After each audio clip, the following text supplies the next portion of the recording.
Welcome to toy-polloi. Hello and welcome to another video from toy-polloi. Now for a while in my spares box I've had this little Jawa here without his cape, and I really thought maybe I should try and make myself a vinyl cape. Vinyl cape Jawas go for absolutely ridiculous amounts of money, and there is no chance of me ever having one in my collection because I'm not going to spend crazy money on something, and they are particularly rare. So I thought making a repro one might be quite good fun just to have it on display in my collection.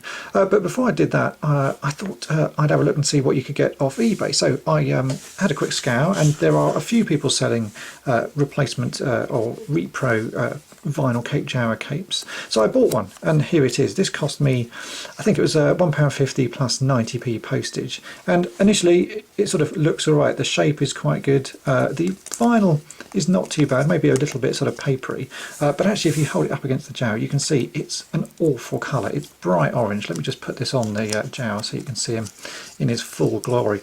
As you can see, it's a pretty hideous colour. It's really orange, so I would say a dreadful reproduction, not even worth the money I spent on it. So if you ever look at the ones on eBay, avoid them. But this got me thinking maybe I should just make my own ones. So a little bit of lateral thinking, and I'll show you what I was able to do.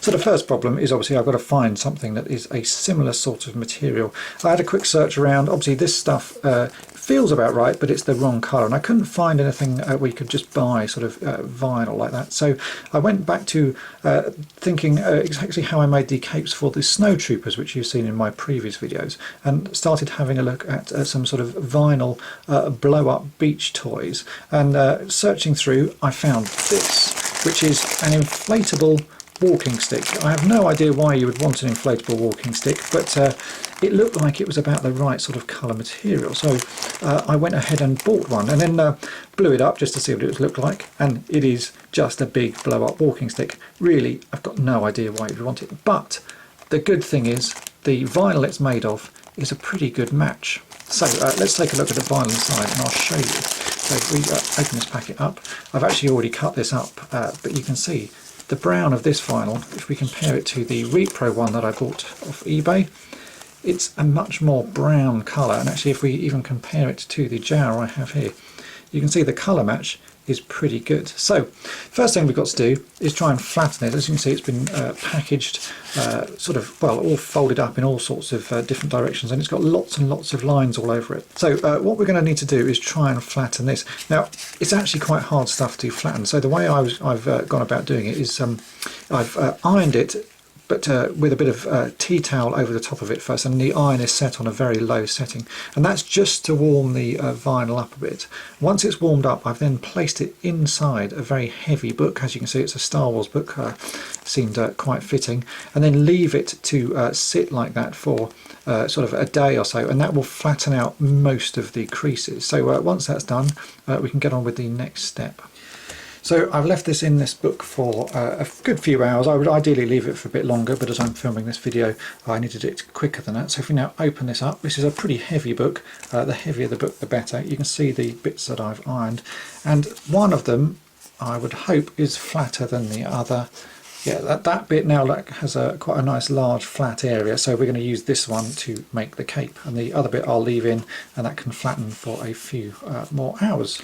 So here we have the flattened bit of vinyl. There's still a little bit of a crease in it, but it will be good enough for what I need today, and I will make other ones when the vinyl is flattened fully. So what we're going to use, I'm actually going to use the cheap little cape that I bought off eBay as a guide. I will actually scan this in, and I'll put this available on my website at some point, so you can just print that out and use it as a guide for yourself. But as I have this here, there doesn't seem any point in going to the effort of making one. What I'm going to do is lay this on the flattest part of this bit of vinyl and draw around it with a pencil, making sure to just sort of draw the holes as well, just so that I can see where those are, like so. Then we can go ahead and just draw around the edge of this.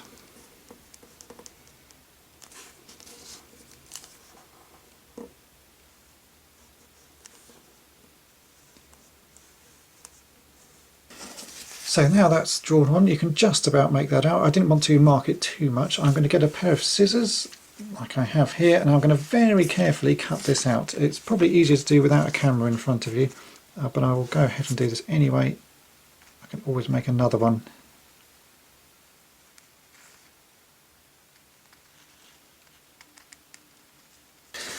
So here's the first bit cut out, and as you can see that shape's not too bad. Obviously the neater you cut it the better it looks, and you can rub off any of the pencil marks around the edge.